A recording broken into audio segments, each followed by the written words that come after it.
នារីក្លាហានយកកាំភ្លើងទៅរំដោះអ្នកទោស6 នាក់ពេលអ្នកទោសចុះពីរថយន្តដើរទៅយកកាំភ្លើងពីគ្នាយ៉ាងស្រួលហើយបាញ់4គ្រាប់5គ្រាប់រត់គេចខ្លួនបានសម្រេច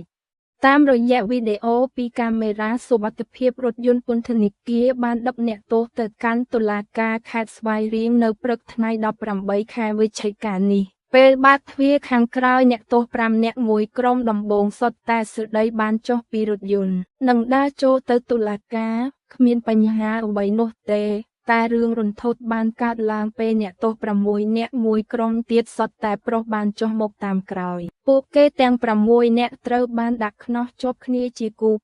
ខ្នោះមួយដាក់2 នាក់ពេលចុះពីរថយន្តអ្នកទោសម្នាក់ដែលមានកូនសោក្នុងដៃបានចាក់សោបើកខ្នោះរួចដែលតម្រង់ទៅកាន់ស្ត្រីម្នាក់ស្លៀកពាក់ឈុតខ្មៅពាក់ខ្មាស់បាំងមុខជិតនិងពាក់មួកកំពុងឈរចាំដើរទៅដល់ភ្លាមអ្នកទោសនោះក៏យកកាំភ្លើងពីស្ត្រីនោះភ្លាមដែលនាងឈរចាំហត់ឲ្យរួចស្រេចទៅហើយពេលបានកាំភ្លើងអ្នកទោសនោះក៏បាញ់អស់4-5គ្រាប់ហើយបាននាំគ្នារត់គេចចេញពីតុលាការនិងសមត្ថកិច្ចទៅបាត់អ្នកទោសមួយគូទៀតក៏មានកូនសោក្នុងដៃដែរហើយបានចាក់សោបើកខ្នោះចំណែកមួយគូទៀតរត់ទៅទាំងដៃជាប់ខ្នោះទាំងអស់អ្នកទោស6 នាក់និងស្ត្រីម្នាក់ដែលយកកាំភ្លើងទៅឲ្យបានរត់គេចខ្លួនជាបឋមមិនមានសមត្ថកិច្ចរងគ្រោះថ្នាក់ពីការបាញ់របស់អ្នកទោសនោះទេ